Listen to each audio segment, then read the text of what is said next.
چرا نشسته ای؟ من در روز روشن توان رودرویی با پدر را ندارم. باید تا غروب آفتاب صبر کنیم. شاید تاریکی قدری از زشتی سیرت ما را بپوشاند. در تاریکی نه ما چهره ماتم زده پدر را خواهیم دید و نه او چهره ریاکارانه و غم دروغین ما را مشاهده خواهد کرد. راست میگوید. رویارویی با پدر مشکل است.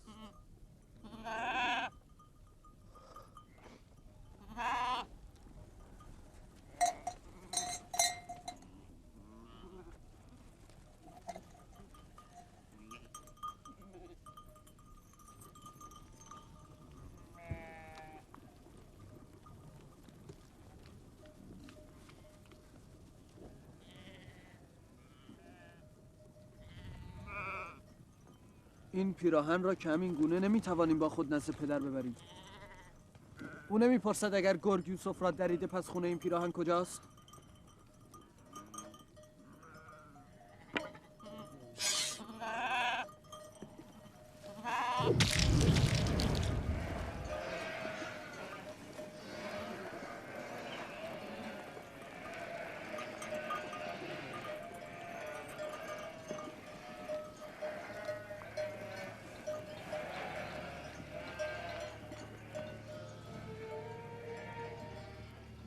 جای نگرانی نیست. هنوز دیر نکردن. آنها همیشه در روشنایی و پیش از غروب آفتاب باز می‌گشتند. امروز دیر کردند. حتما با یوسف به بازی و تفریح مشغول شده و گذر زمان رو فراموش کردند.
یهودا، یوسف کو؟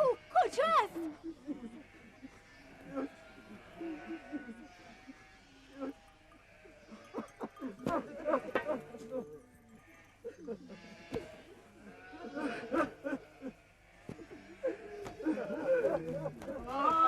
بس کن. ساکت شوید. یهودا، شمعون، روبین، با شما هستم. ساکت شوید.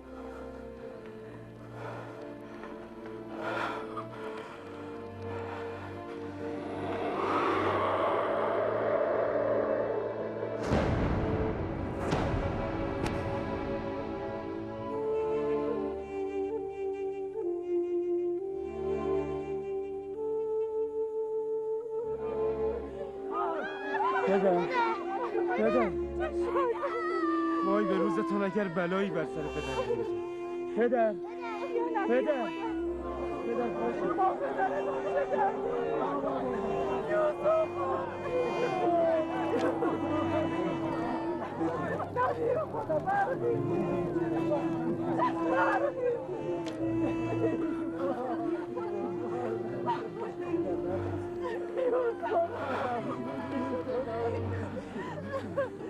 چه شده لاوی؟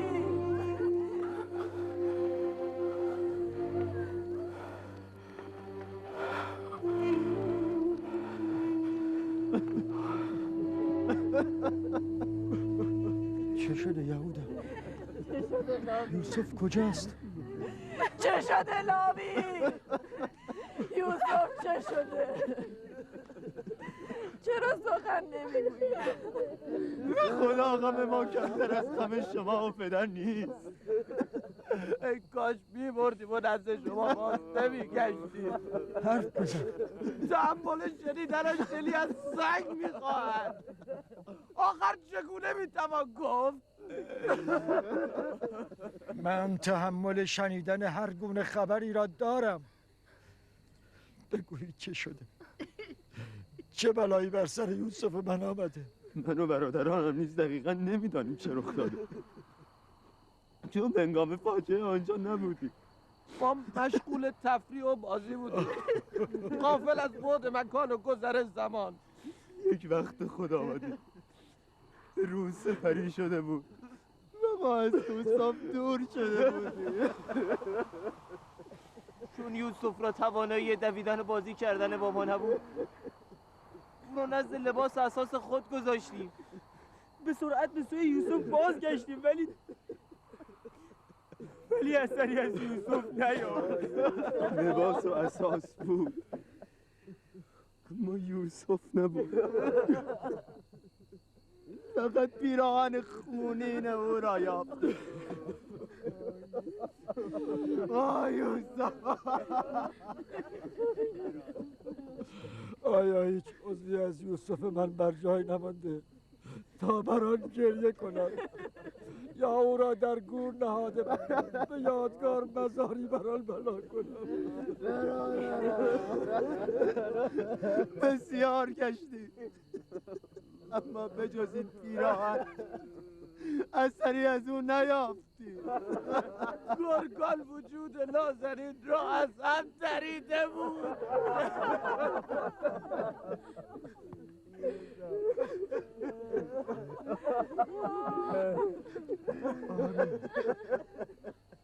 آری به خدا این پیراهن یوسف من است. بوی او را میشنوم.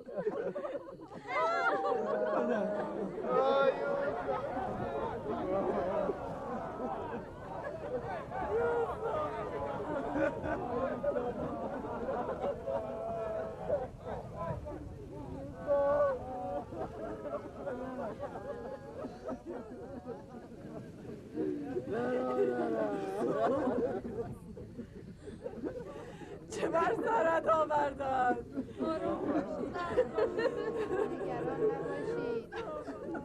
جواب خواهرم را چه بدهم؟ او فرزندانش را به من سپرده بود. نفرین بر آن گرگ‌هایی که تو را دریدم. آب تو را چگونه تحمل کنم؟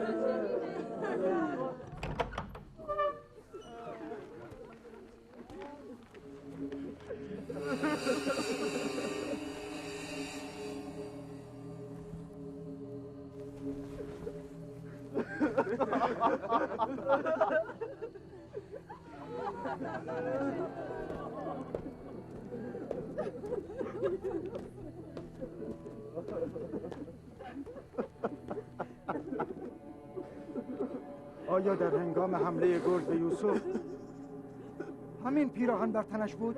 آره. گرگی که یوسف مرا دریده چه گرگ مهربانی بوده. تنش را دریده اما پیراهنش را ندریده.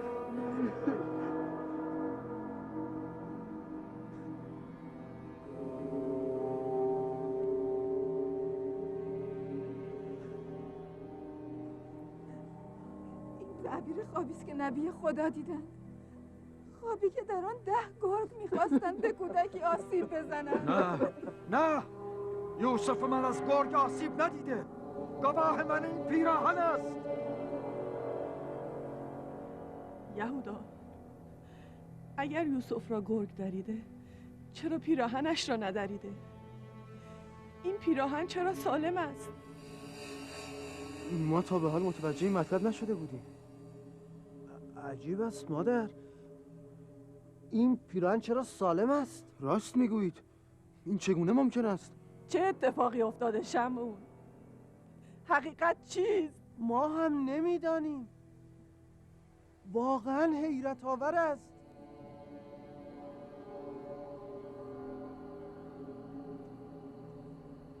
نمیدانم چه اتفاقی افتاده و با فرزند من چه کرده اید، اما به یقین آنچه رخ داده اطاعت فرمان نفس بوده و همین نفس این عمل شما را نزد شما نیک جلوه داده است.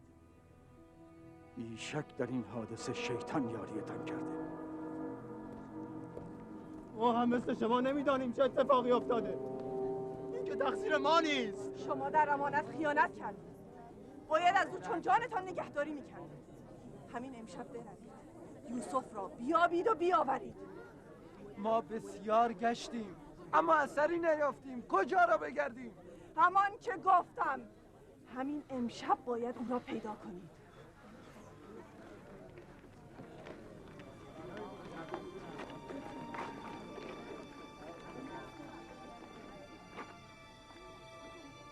بروید. باید برای پیدا کردن یوسف تدبیری اندیشید.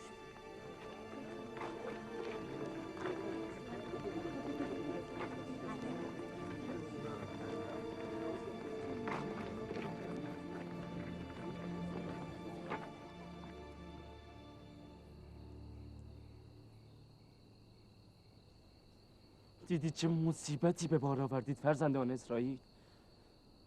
تو نگذاشتی. اگر یوسف را کشتازی از او آورده بودیم این قایله تمام شده بود. هنوز هم دیر نشده. اکنون میتوانیم این کار را بکنیم. تا همینجا نیز بیهوده با شما همراهی کردم. اگر دست از با خطا کنین یقین بدانید همه چیز را برملا خواهم کرد. بسیار خوب، بسیار خوب. تو بگو چه کنیم؟ میبینی که پدر باور نمیکنه. خب معلوم است پدر به این صورت فریب نمیخورد. فکر کشتن یوسف را از سر بیرون کنید.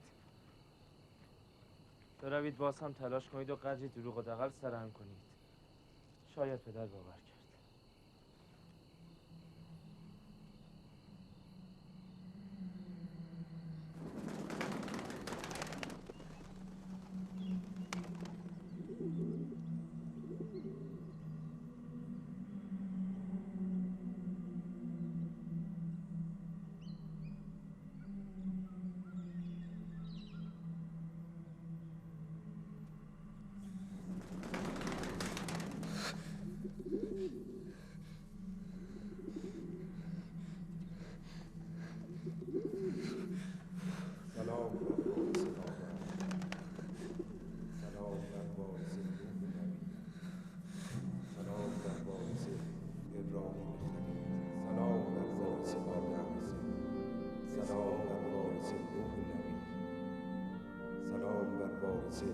ابراهیم خلیل، سلام بر وارث آدم اسحاق، سلام بر وارث نوح نبی، سلام بر وارث ابراهیم خلیل، سلام بر وارث اسحاق و یعقوب نبی، سلام بر وارث آدم، سلام بر وارث نوح نبی، سلام بر وارث ابراهیم خلیل، سلام بر وارث اسحاق و یعقوب نبی و سلام بر یوسف صدیق.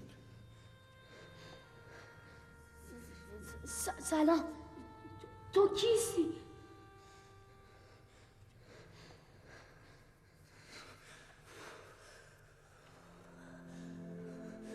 مأمور مراقبت و دلجویی از تو، پیک پروردگار یکتا هستم. مأمور مراقبت و دلجویی از تو. برادرانم مرا در چاه انداخته رفتن.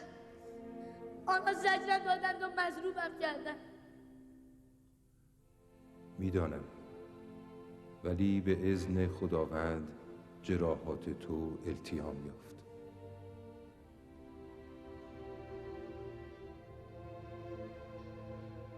جراحات قلبم چگونه التیام خواهد یافت؟ آنها به من ستم کردند. تقاضای مجازاتشان را داری؟ نه، آنها برادران من هستند. اما چرا آنها این همه با من دشمنی کردند؟ من چه بدی با آنها کرده بودم؟ برادرانت بنیان بدی را گذاشتند، ستمی را که فرزندان اسرائیل با تو و پدرشان کردند، از این پس فرزندانشان با دیگر انبیا خواهند کرد. آنان انبیاء زیادی را رنج داده و بسیاری را خواهند کشت. هیچ پیامبری از شر آنان در امان نخواهد بود. من نگران آنانم. آنها باید توبه کنند. در آینده نه چندان دور آنان را وادار به توبه خواهی کرد. تو بر برادرانت مسلط شده و ایشان را متنبه خواهی ساخت. مرا تنها نگذار. من اینجا خیلی میترسم. یوسف باید به سختی خو کند. فراموش نکن، تا یوسف به قعر چاه نیفتد به اوج جلال و جاه پر نخواهد کشید. پدرم مرا مجری رسالت داد. زمان تحقق این وعده کی خواهد رسید؟ تو اینجا نه در قعر چاه که در ظل عنایت الهی. زمان تحقق آن وعده چندان دور نیست. آگاه باش یوسف که خداوند تو را بهر نبوت و بارگاه آفریده، نه بهر بند و چاه. آگاه باش یوسف که خداوند تو را بهر نبوت و بارگاه آفریده. پیک پروردگار یکتا، کجایی؟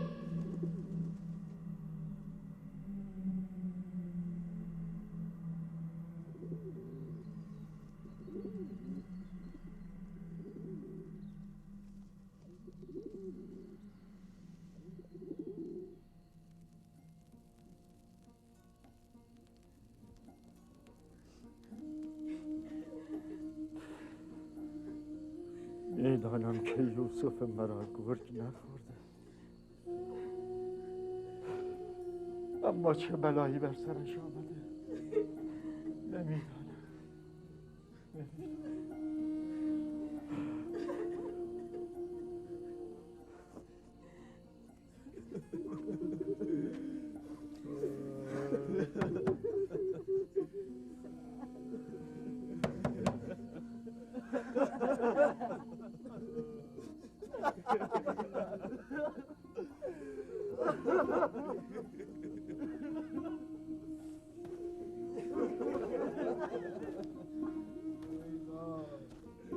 به راستی که رزل و هزار چهره، ریاکار و نیرنگ بازی.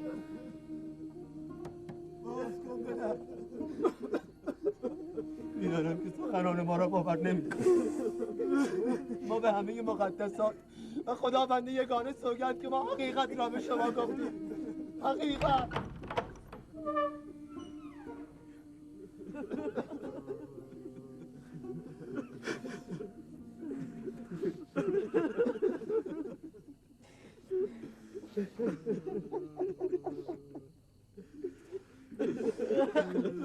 صبر زیباست و میدانم که در این مصیبت خداوند مرا یاری خواهد کرد. اما از امروز تا زمانی که از یوسف خبری نیابم شما را نخواهم بخشید.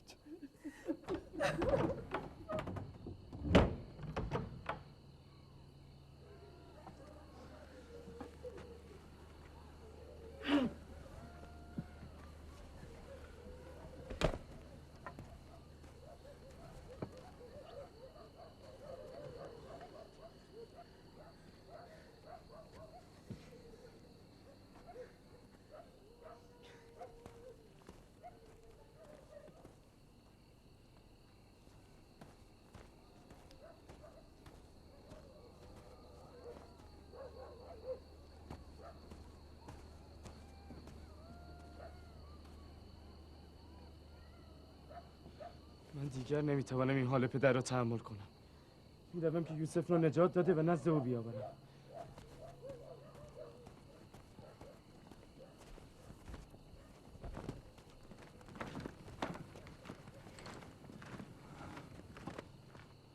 بازگشتن یوسف یعنی نفرین پدر، یعنی رسوایی، یعنی نابودی ابدی.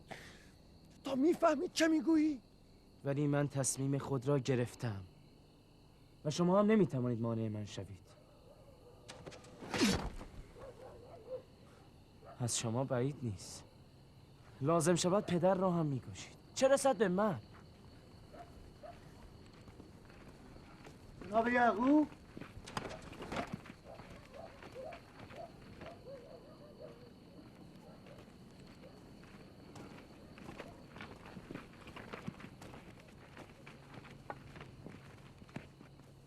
پدرتون کجاست؟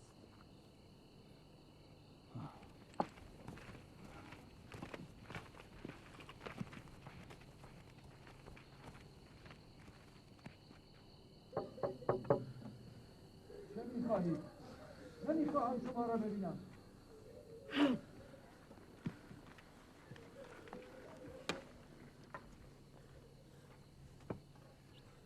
ما مردم کنعان هستیم یا نبی الله؟ یا کین هستم؟ باز کنید. درود خداوند بر یعقوب نبی. درود خداوند بر شما. برای دلجویی و همدردی با نبی خدا آمدیم. اگر از ما کمکی برمی آید دریغ نداری. هنوز نمیدانم یوسف من مرده است یا زنده. پسرانم میگویند گرگ او را خورده و این حقیقت ندارد. اگر بلای دیگر بر سرش آمده اصلا نگران نباشید. اگر زنده باشد او را پیدا میکنیم. سنگ این بیابان را جستجو خواهیم کرد. مجبوری تا صبح صبر کنید. در روشنایی روز بهتر میتوان جستجو کرد. نه، تا صبح ممکن است دیر شود. جستجو را از همین امشب باید آغاز کرد. ولی ما همه جا رو جستجو کرده ایم. چراگاه را هم گشتی؟ آری، جای آن را گشته ایم. همه جا را. ولی اثری از او پیدا نشد. باز هم میگردیم. تعداد من بیشتر از شاید اون پیدا شود. گویا شما تمایلی به جستجو ندارید. نه اگر میخواهید جستجو کنید. لباسهای مرا بیاور. از راه مکفیله به چراگاه میرویم.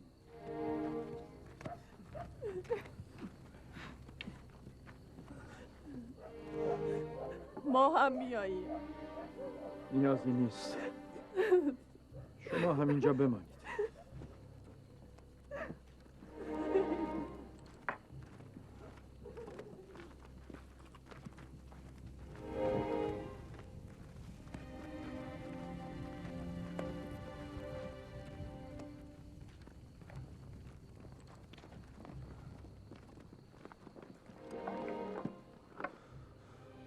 اگر یوسف را بیابند آن وقت چه اتفاقی خواهد افتاد؟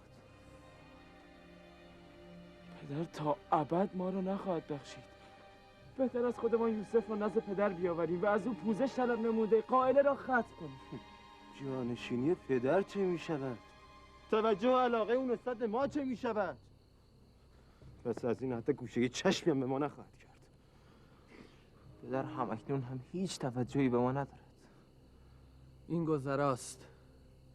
چندی که گذشت یوسف را فراموش کرده، توجهش به ما جلب می شود. اگر امشب او را بیابند چه؟ نمی‌یابد. مگر فراموش کردی که ما یوسف را از چراگاه به جای دیگر بردیم؟ اینجا ایستادن بیفایده است. برویم در میان مردم باشیم.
پدر آمده.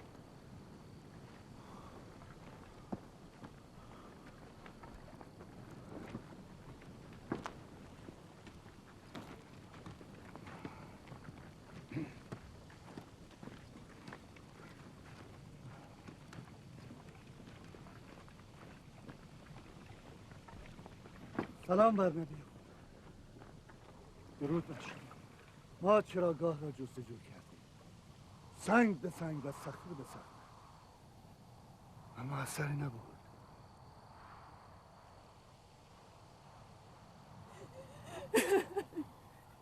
یوسف. اما آثار حرکت گله را تا دشت چاهشور دیدیم. امروز آنجا را هم جستجو. با نیز اثری از اون نیافتیم. کمی استراحت کنید، من هم با شما خواهم آمد.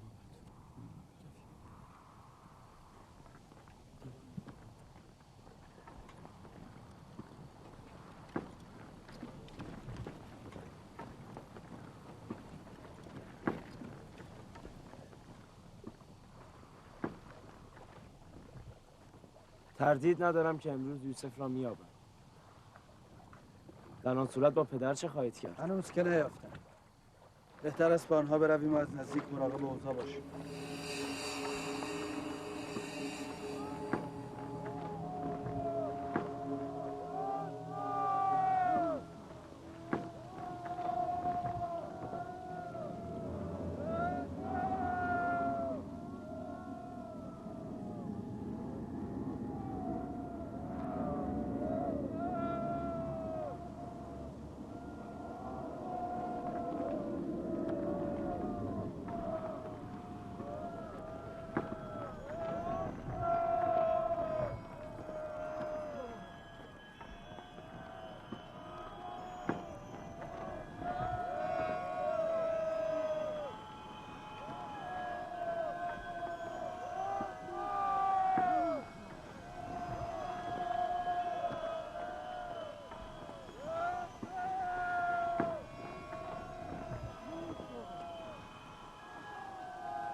سلام بر وارث آدم، سلام بر وارث نوح نبی، سلام بر وارث ابراهیم خلیل. دوست من کجا بودی؟ از دست یوسف نخوابیدم. یوسف بهتر است با قدری سختی صیقل یافته و به مرارت خو کنه. آیا یوسف باید در اینجا در قره چاه صیقل یافته و پرورش پیدا کند؟ یوسف دردانه برای بارور شدن ابتدا باید چون دانه در دل زمین پنهان شود و سپس رشد کرده از حصار خاک نجات یابد. یعنی من روزی از این چاه نجات خواهم یافت؟ نزدیک است. من آمدم که تو را مژده رهایی دهم.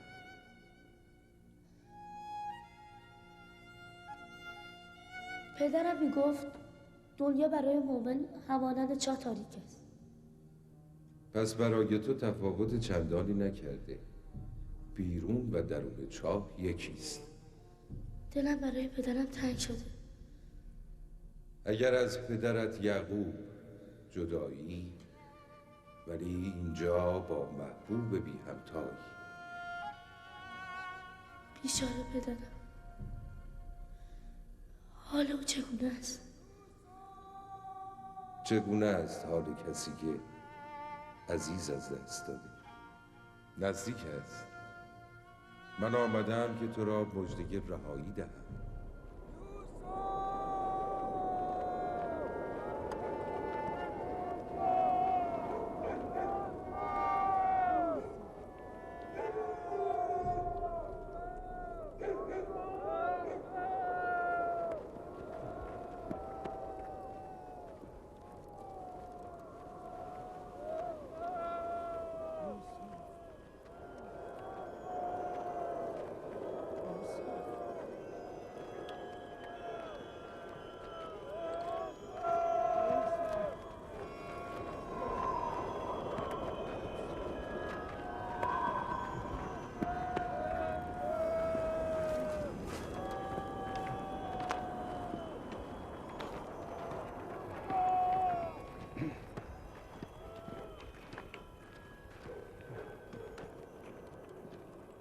یک چاه آب شور نزدیک آن درخت است.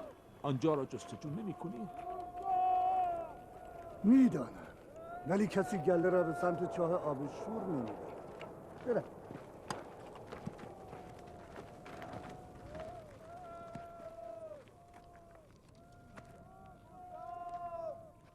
هنوز به سوی چاه نرفتند.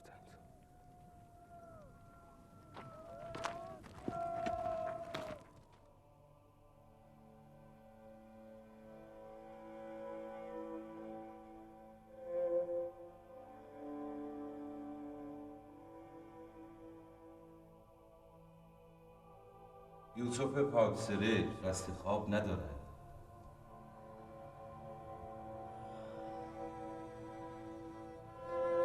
دیشب رو نخوابیدم. به شدت خوابم میآید. بخواب. اراده پروردگار یکتا چیز دیگری است یوسف. تو نباید بیدار باشی. اینک زمان بیداری تو نیست. آرام بخواب.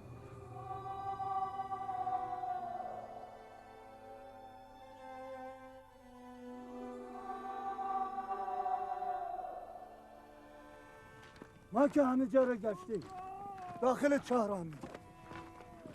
کودک است، شاید هنگام بازی درون آن افتاده باشد. یوسف! یوسف! یوسف! خیلی عمیق است. داخلان دیده نمی‌شود.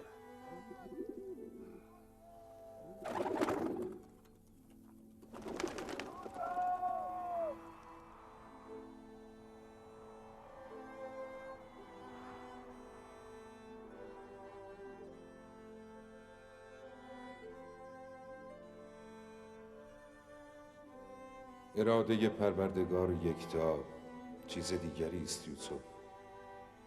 تو نباید بیدار باشی و به دامان پدر نباید باز گردی.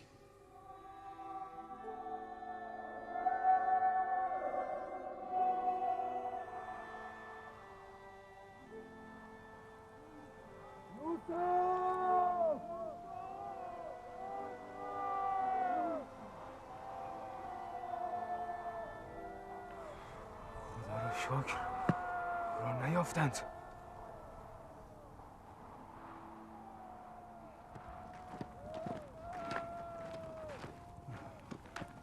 یوسف چه شده؟ چرا پاسخی نداد؟ نکند وای به روزتان اگر بلایی بر سر یوسف آمده باشد.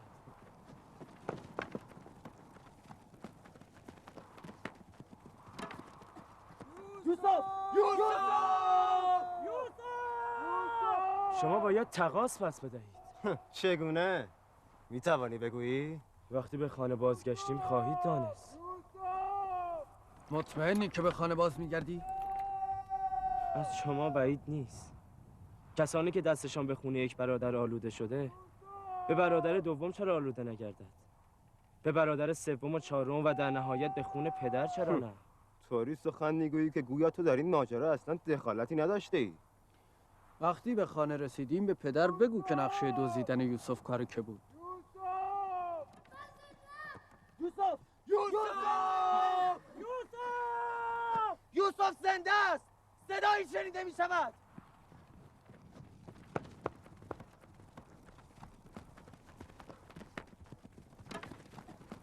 یوسف! یوسف! یوسف! لابی تو هستی؟ آری چرا جواب نمیدادی؟ خواب بودن. چه میکنی؟ همنشین جانوران شدن. به تو آسیب نزدند؟ سالمی؟ حال من خوب است. فقط کمی گرسنه‌ام.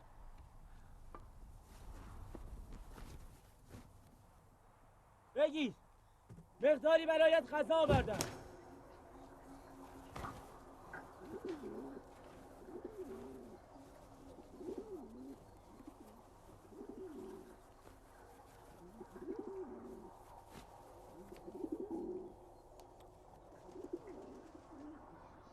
حال پدر چگونه است؟ خوب نیست. تصمیم به صبر گرفته ولی حال او خوب نیست. دعا کنید تا بد نیست صبور باشم. نمیدانم چگونه غم دوری پدر را تحمل کنم. تا کنون لحظه ای از او دور نبودم.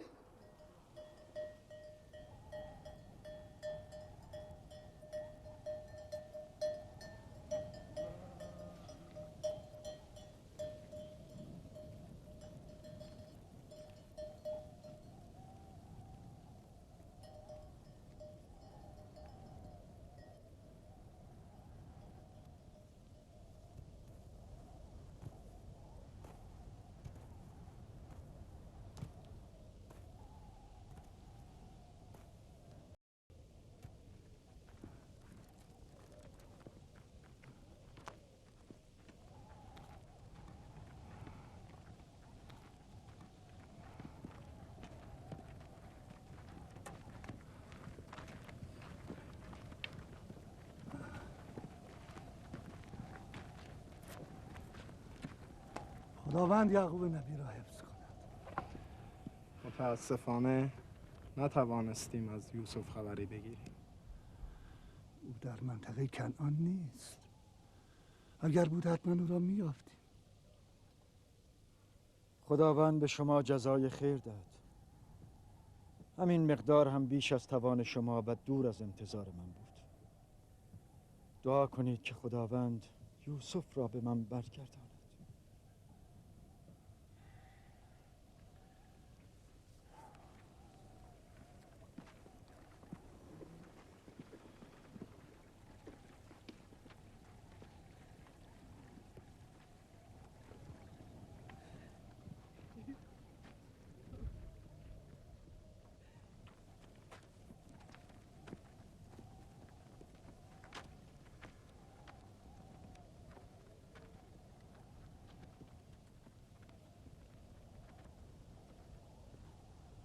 بچه ها آمدند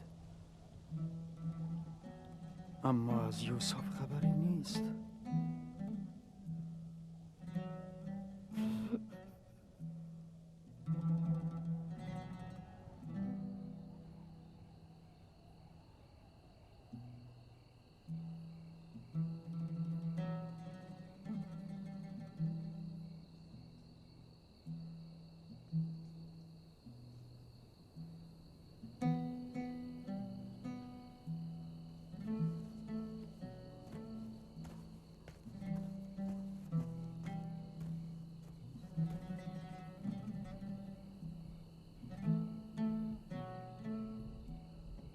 برادرم نیومد.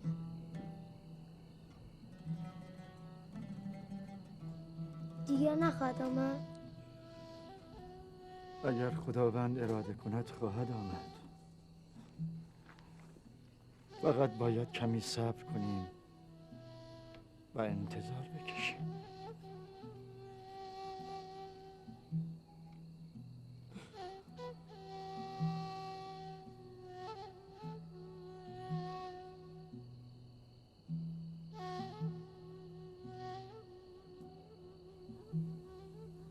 خداوند یعقوب را یاری کن.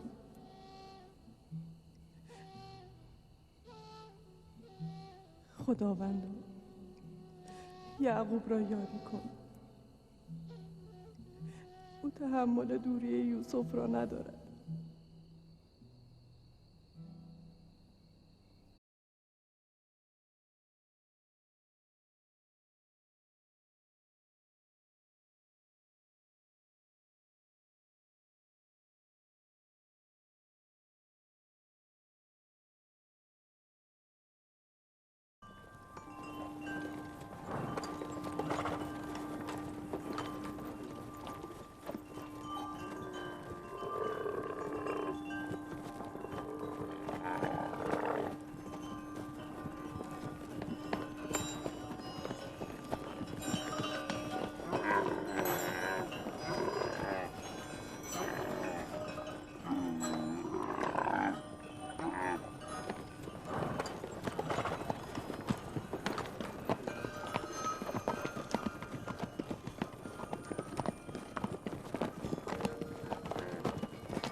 این مهمانی ها در توزیع مسخره تمام نشد؟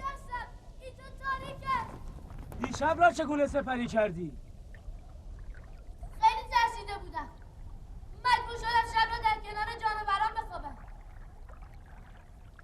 چگونه توانستید مرا با حال خود رها کرده بروید؟ چگونه توانستید خود بر بستر نرم بخوابید و مرا بر سنگ سخت بخوابانید؟ مجبور بودی. باید میرفتی.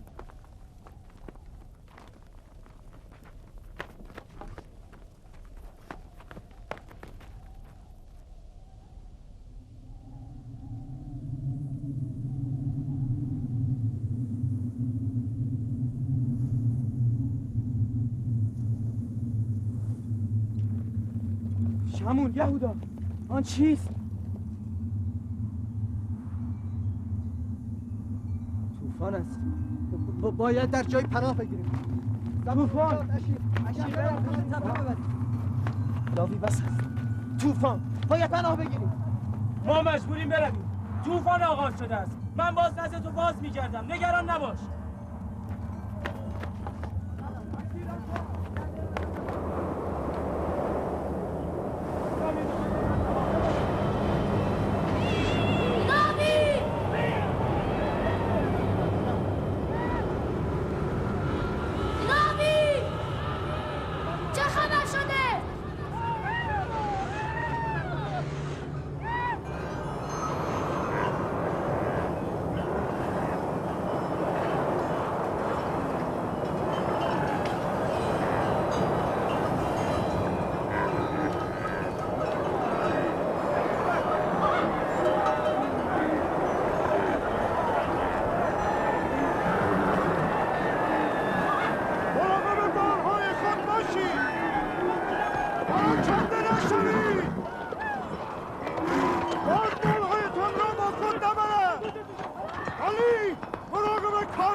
طوفان تمام شد.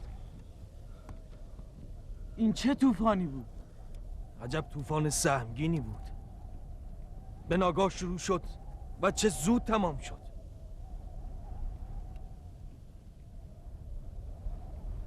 اینجا کجاست ولی؟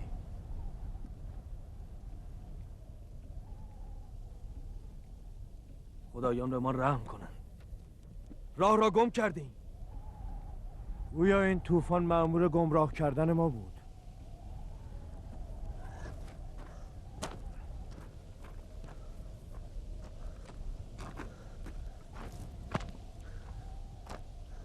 بی مقدمه و یک باره شروع شد.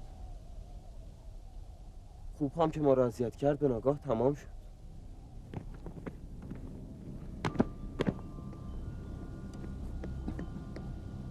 یوسف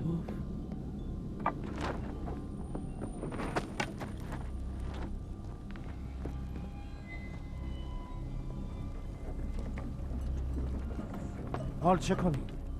نمیدانم. اصلا اینجا را نمیشناسم.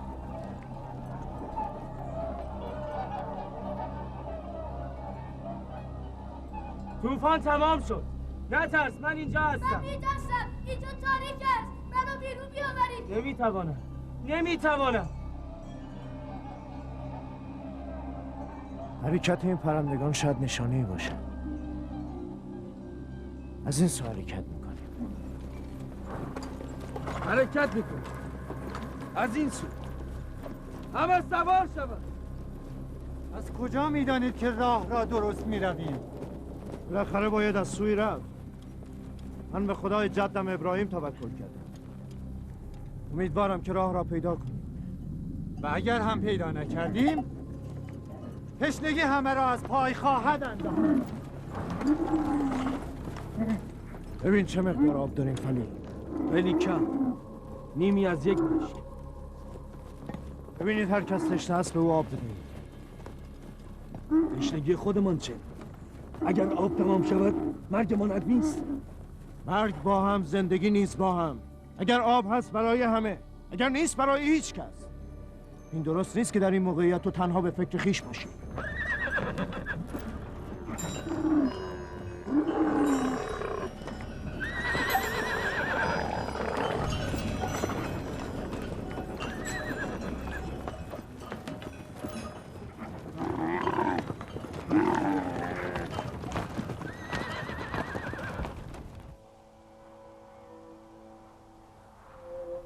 چرا قدر او را نشناختم؟ او ودیعه الهی بود. مقدر شده بود ولی خدا در روی زمین باشد. من پدر خوبی نبودم. فرزندم را دوست نداشتم. اگر داشتم به دست دشمنش نمی سپردم. آیا به راستی فرزندان مرا دشمن یوسف می‌دانی؟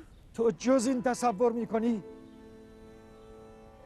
برادرانم یوسف را دوست نداشتند. ای کاش با آنها نمیرفت. من او را فرستادم.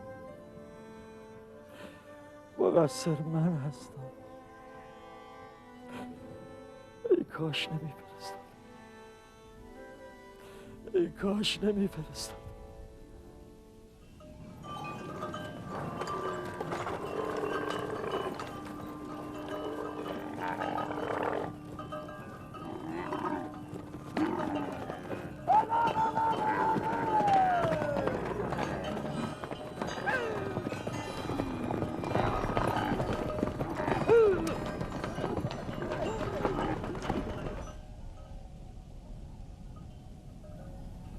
صبر کن ببینم این صدای چیست؟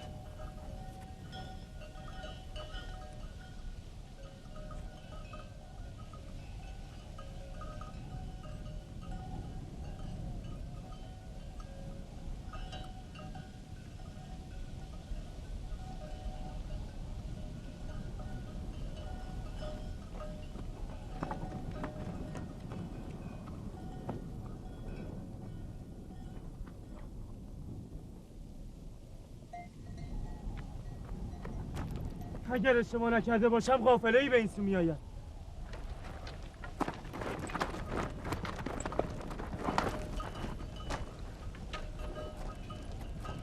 کاملا درست است.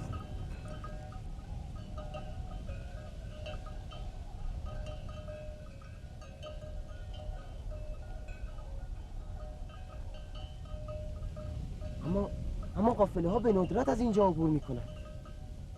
اینها اینجا چه میکنن؟ ما در پناهگاهیم، نخواهند. ویرم که ما را نبینند. با گوسفندان چه کنیم؟ فرصت است. فاصله قافله تا اینجا زیاد است. نفتالی، چه میگویی؟ گله را از اینجا ببر. آنجا که این درخت و تپه را ندیدی گله را متوقف کن.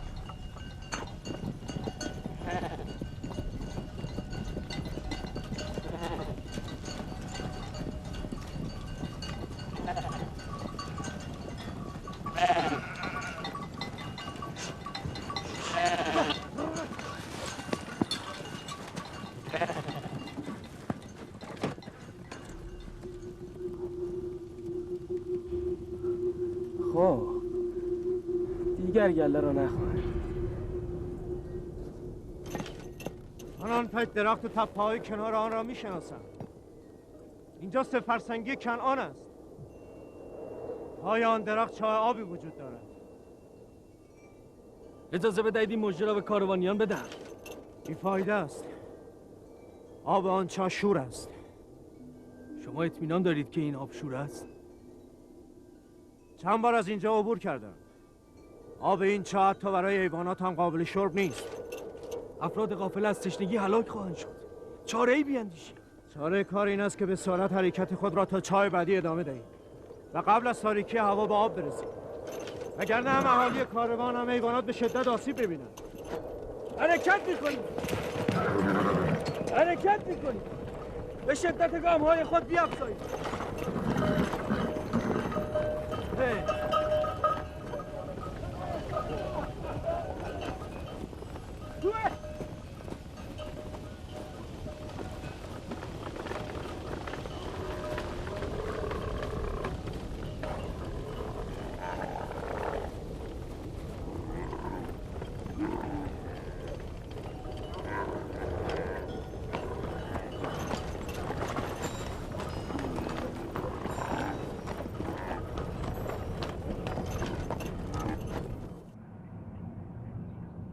خدای مهربانم، اگرچه برادرانم به من ستم کردن، در عوض میدانم که تو با من مهربانی. مرا از قعر این چاه نجات بده. با تو عهد میکنم که اگر نجات یابم در همه عمر جز برای تو بندگی نکنم و همیشه از فرمان تو اطاعت کنم.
نزنید آنها را، بیفایده است.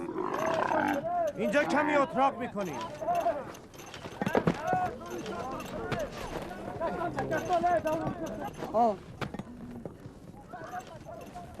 این چه سری است؟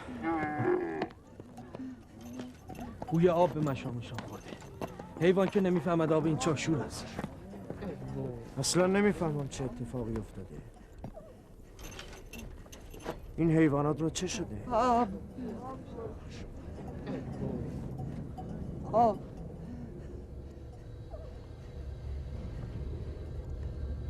آب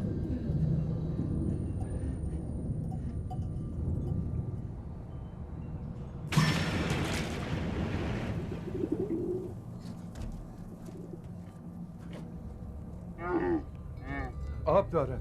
شنیدی؟ چه فایده وقتی شور است؟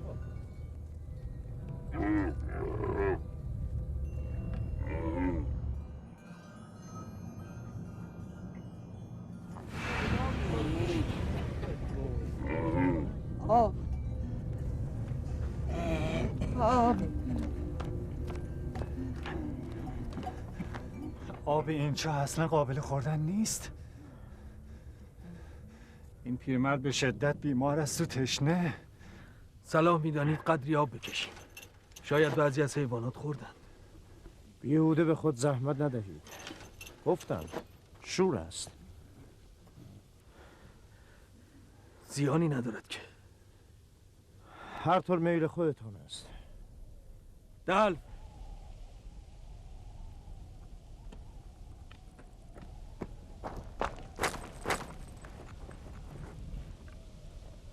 اگر او را از چاه در آوردن چه میکنید؟ بهتر. مگر شما نمیخواستید کاروانیان او را بیابند و ببرند؟ یعنی بگذاریم برادرمان را همینطور ببرند؟ با تو موافقم. نباید برادرمان را به رایگان ببرد. اما منظور من که این نبود. نظر تو مهم نیست. مهم این است که یوسف را میتوان به بهای گزاف فروخت. یعنی بگوییم برادرمان را میفروشیم؟ نه، میگوییم غلام فراریمان را میفروشیم.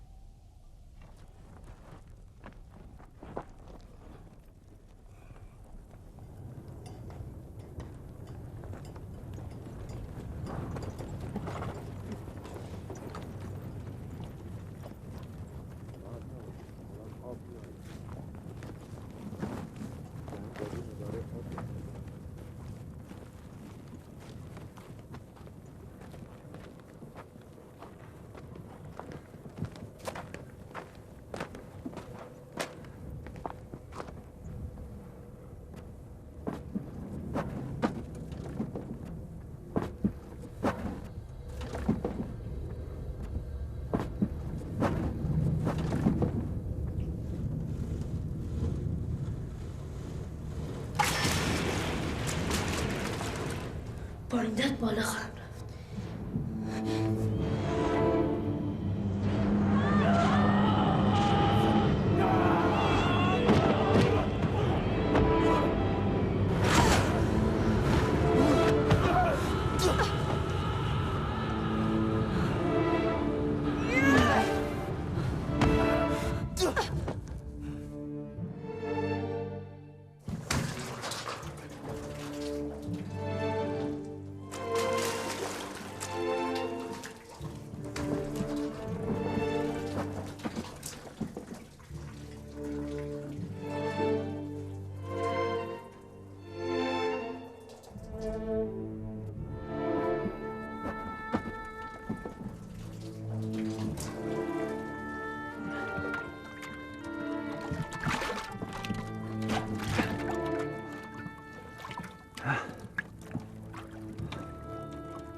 این که شیرین است.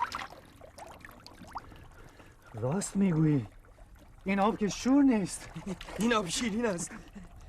این آب شیرین است جناب مالک. آب شیرین است جناب مالک. آب شیرین است.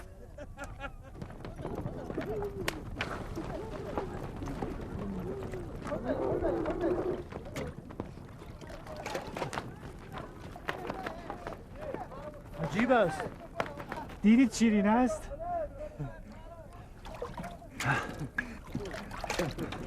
عجیب است. چه اتفاقی افتاده؟ من یقین دارم که قبلا آب این چاه شور بود. بیایید بیایید آب بنوشید.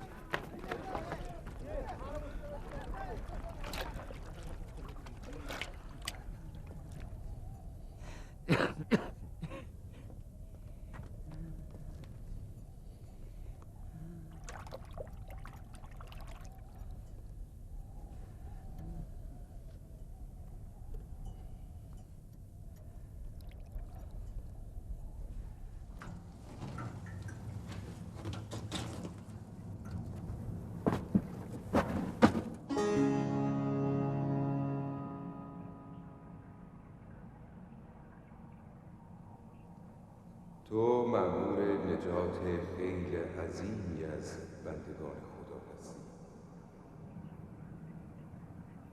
اینان مأمور نجات تو هند.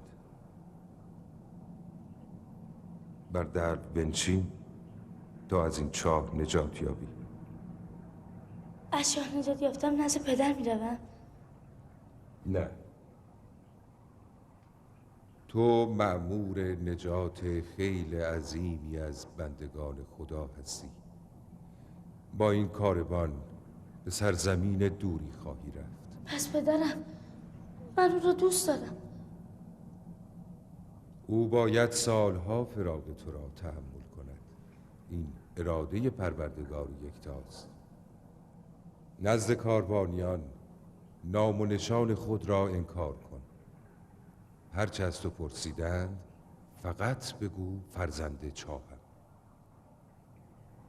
ولی پدرم نمیتواند دوری مرا تحمل کند. تحمل دوری تو بهتر از تحمل مرگ توست. اگر نزد پدر بازگردی برادرانت تو را خواهند کشت. بهتر از سکوت کنی و تسلیم اراده پروردگار باشی.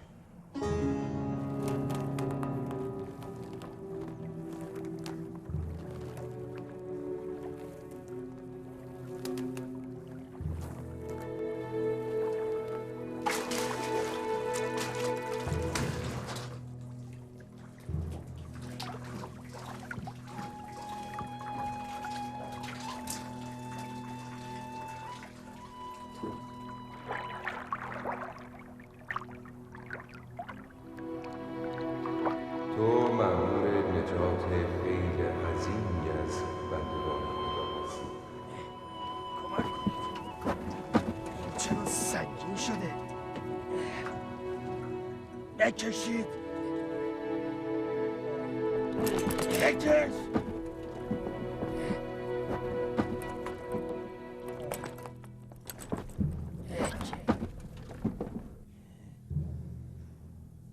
درون دلو چیست؟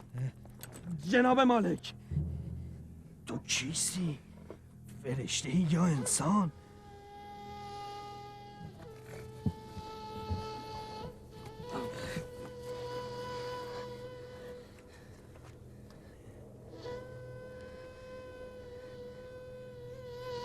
تو اینجا چه میکنی پسر جان؟ تا کنون کودکی به این زیبایی ندیده بودم. تو درون چاه چه میکردی؟ به دنبال کسی میگردی؟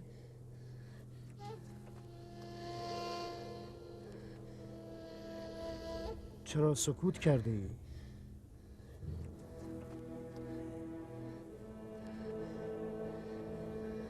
زبان ما را نمیدانی یا از ترس سخن نمیگویی؟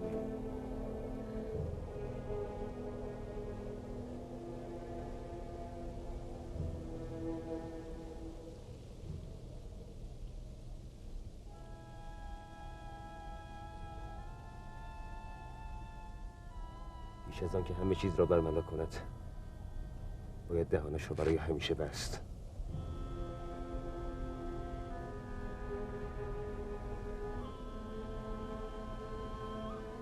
من از اهالی همین منطقه هستم. تردید ندارم که عبرانی است. نترس پسر جان، کسی به تو آسیبی نمیرساند. حرف بزن. نام تو چیست؟ یوسف. چه عجب، پس تو زبان هم داری. بگو ببینم، اهل کدام شهری؟ از کدام قبیله‌ای؟ فرزند کیستی؟ نمیگویم. نمیخواهم نزد آنان بازگردم. آنها میخواهم مرا بکشند. یعنی بستگان تو قصد جان تو را دارند؟ آنها مرا در این چاه انداختند. چاره چیست؟ در نهایت که باید بازگردی. مرا با خود ببرید. نمیخواهم به خانه بازگردم. پدر و مادرت چه میشوند؟ نه، نمیتوانم تو را با خود ببرم. پس اجازه دهید من از اینجا بروم، به جایی که مرا پیدا نکنند.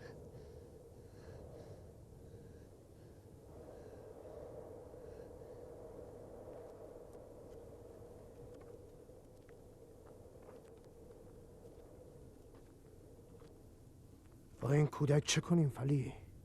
من میگویم با خود ببریم.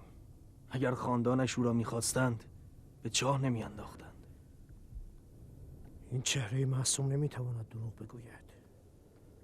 اگر واقعا جان او در خطر باشد نجات جان او ضروری است. او غلام گرانبهایی است. میدانید از فروش او چه درآمد سرشاری نصیب شما می شود. مرا بفروشید به عنوان برده، به عنوان غلام. من راضیم. فقط مرا از اینجا ببرید. این چهره یک برده نیست، ولی با این همه او را پنهان کنید با خود میبریم. اگر از اهل او به جستجو آمدن انکار کنید. اگر میخواهی تو را با خود ببریم باید سکوت کنی و درون یکی از آن صندوق‌ها پنهان شوی. موافقی؟ موافقم. هیچ یک از ما کودکی ندیده. دیده است؟ اصلا کدام کودک؟ کودکی ندیده ای؟ در این بیابان کودک چه میکند؟ آب به اندازه کافی بردارید. هرچه سریعتر باید راه بیفتید.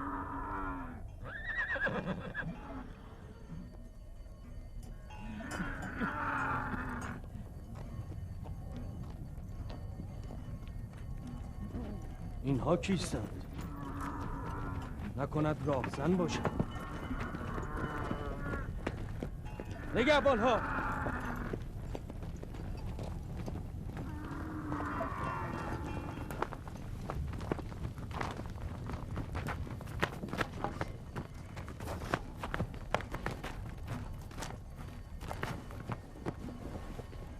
برده ما را به ما واگذارید. کدام برده؟ همان که از چاه بیرونش آوردید. همان کامپوش پنهان شده. برده شما درون چاه چه میکرد؟ او خود را به چاه کند. ما نینداختیم. چرا نجاتش ندادید؟ به دنبال تناب رفته بودیم برای نجات او که در هر حال اینک او برده ماست و به هیچ عنوان. اگر خود نخواهد با شما همراه شود چه؟ او چون این حقی ندارد. برده مطیع اراده مولای خویش است. البته اگر بپذیرد که برده شماست. یعنی چه؟ اگر نپذیرد؟ شما را توان مقابله با افراد کاروان ما نیست. او را شما نخواهم داد. شما می توانید از خود او جویا شوید. او خود خواهد گفت که برده ماست.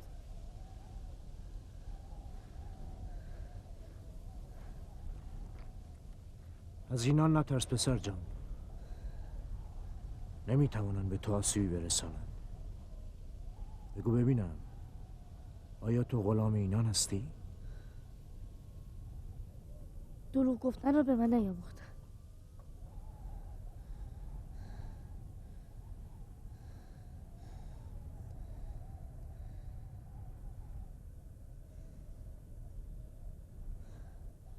اینان محترم و صاحب اختیار من هستند. من را در کنار ایشان پروریدند. اینان اهل من هستند. دیدید؟ نگفتم او برده ماست؟ سخنان این کودک دو پهلوست. واضح‌تر بگو. آیا تو برده اینان هستی؟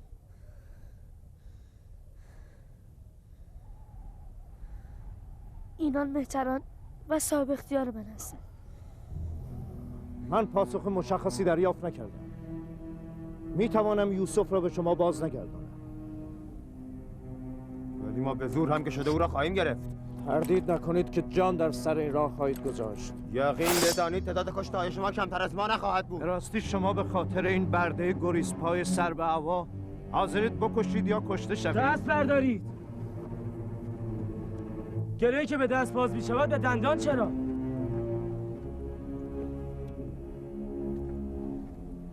خواب کشتن یوسف را ببینی. من دلیل این همه اصرار شما را برای پاس گرفتن او خوب میفهمم. اگر نمیخواهید همه چیز را همینجا افشا کنم دست بردارید او را به کاروانیان بدهید و قائله را ختم کنید. فعلا که حربه برنده در دست توست، اما به موقع حساب تو را هم خواهم رسید.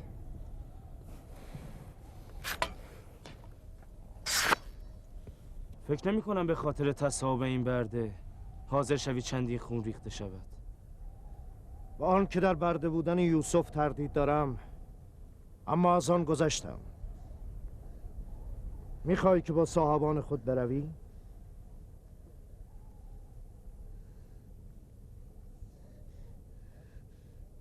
چرا با ایمام اشاره میگویی؟ اگر تو مایل به خدمت ما نیستی، ما نیز چندان علاقه به برده گریسپا و سربهوایی چون تو نداریم.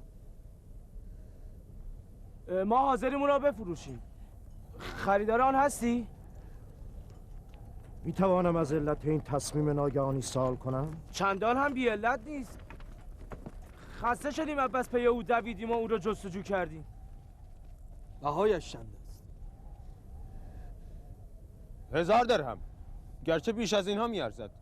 او زیبا و باهوش است. 1000 درهم برای برده گریسپا و سر به هوا؟ نه، من چنین بهایی نمیپردازم. یعنی ندارم که بپردازم. هرچه داشتم صرف خرید کالا کردم. هدف ما دور کردن یوسف از پدر است، نه تجارت. چه عیب دارد؟ چرا باید از چنین سودی بگذریم؟ یا باید به اون چه که داجه دارد بسنده کنید، یا اینکه یوسف را نزد پدر بازگردانید. انتخاب کنید. چند درهم داری؟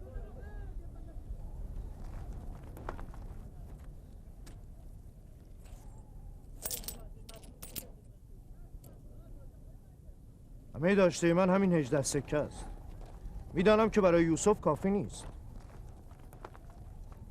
ما چشم طمع به قیمت یوسف ندوخته ایم. البته زهد ما افزونتر از آن است که چشم طمع به 30 مضر دنیا داشته باشیم. میبینید که به سادگی از سود کلان برده خود چشم‌پوشی کرده، به ثمنی اندک قناعت میکنیم. مطمئن باشین نیش و کنایه ها بی پاسخ نخواهد ماند. چه شد؟ برده تان را میفروشید یا نه؟ فروختیم. از آن شما. اما چند شرط دارد. چه شرطی؟ اولا که بر او بند نهید تا فرار نکند. دوم به سرزمینی دور از اینجا ببرید تا هیچگاه نتواند بازگردد.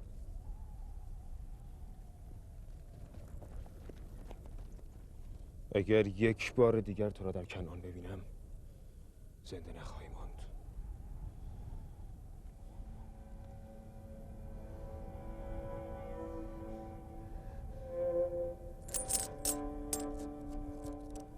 در قبال خرید این برده باید سند داشته باشم، وگرنه کسی او را از من نمیخرد. مانعی نیست؟ فلی، چرم و جوهر بیاور.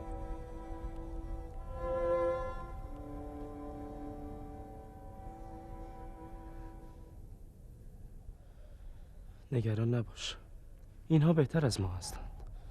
با آنها برو. اینجا در خطری. مرا ببخش که نتوانستم کاری انجام دهم. این اراده خداوند متعال است. من باید با این کاروان بروم، اما برای تو و برادرانم نگرانم. خداوند به شما رحم کند. من برای همه شما دعا خواهم کرد.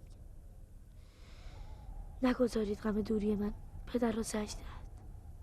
او را تسکین دهید. مشخصات برده را بنویسید و رضایت خود را از فروشان ذکر کنید. فراموش نکنید که زیر سند باید نام و مهر شما باشد. لاوی، مراقب بیامی باش.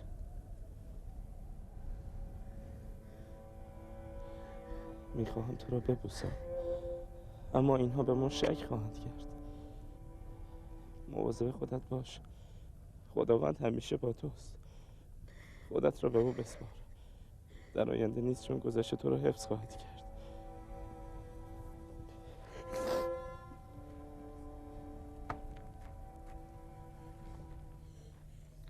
دستهای غلام را ببند. اگر فرار کند تو مقصر خواهی بود. این سند را نیز در صندوق بگذار. آماده حرکت شوید.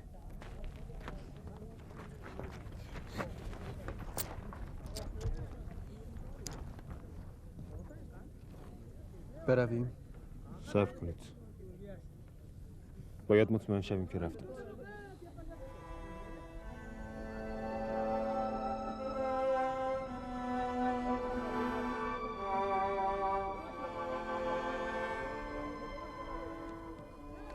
حرکت میکنی؟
علت این گریه و بیتابی چیست؟ ای کاش میتوانستم با فروشندگان خود ودا کنم. هیچ یک ودا هم نکرد. عجیب است. من در ایشان اثری از مهر نسبت به تو ندیدم و در تو نیز اثری جز وحشت از ایشان مشاهده نکردم. این چه رغبتی است که برای ودا با ایشان داری؟ اگرچه آنان از من نفرت دارند، اما من همه آنها را دوست دارم. گذشته هر چه بوده فراموش کن. از این پس تو برده منی و باید با این زندگی خوب کنی.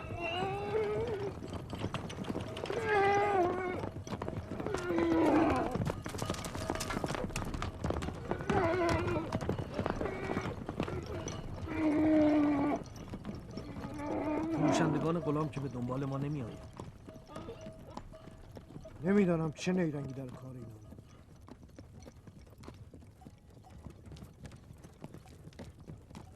نه به آن اصرار و شتاب آمدن و قصد خونریزی داشتن، نه به آن سهولت از غلام گذشتن و او را به 18 درهم بگذاشتن. من نیز از کار آنان سر در نیاوردم.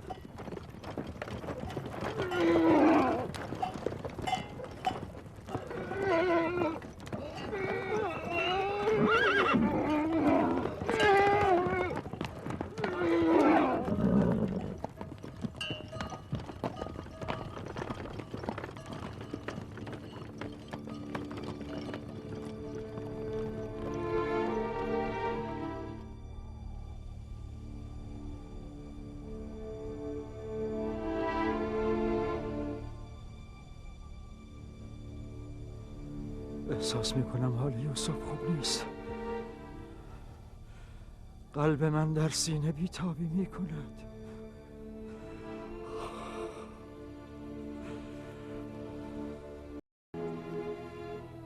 روز به انتها رسید و یعقوب همچنان منتظر است.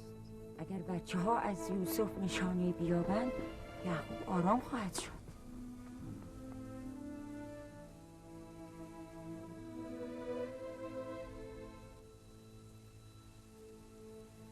من احساس میکنم در این ماجرا مقصر هستم. خداوند ما را ببخشد. ما میخواستیم یوسف از سروری بیفتد. نمیخواستیم کشته شود. یعقوب نمیخواهد باور کند. اما یوسف کشته شده.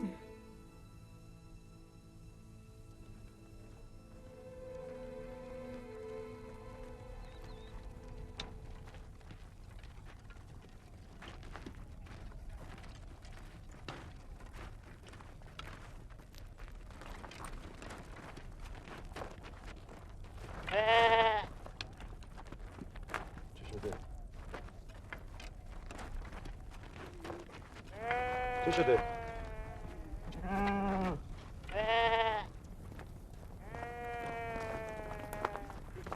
گله زد گوسفندان را کش. از تو اینجا چی کرد جبله؟ مرده بودی؟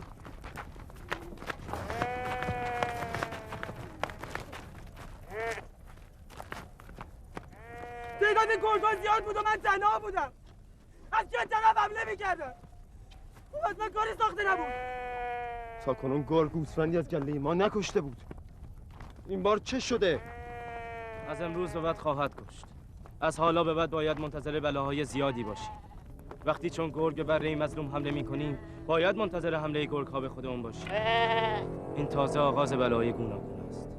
خسته شدم از بستن و کنایه های تو را تحمل کردم. لعنت بر تو که آفت برادران ما شده ای. خفه شو نبی او را به سنگ او دادی.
بایستید! بایستید! برده عبرانی فرار کرد! بایستید!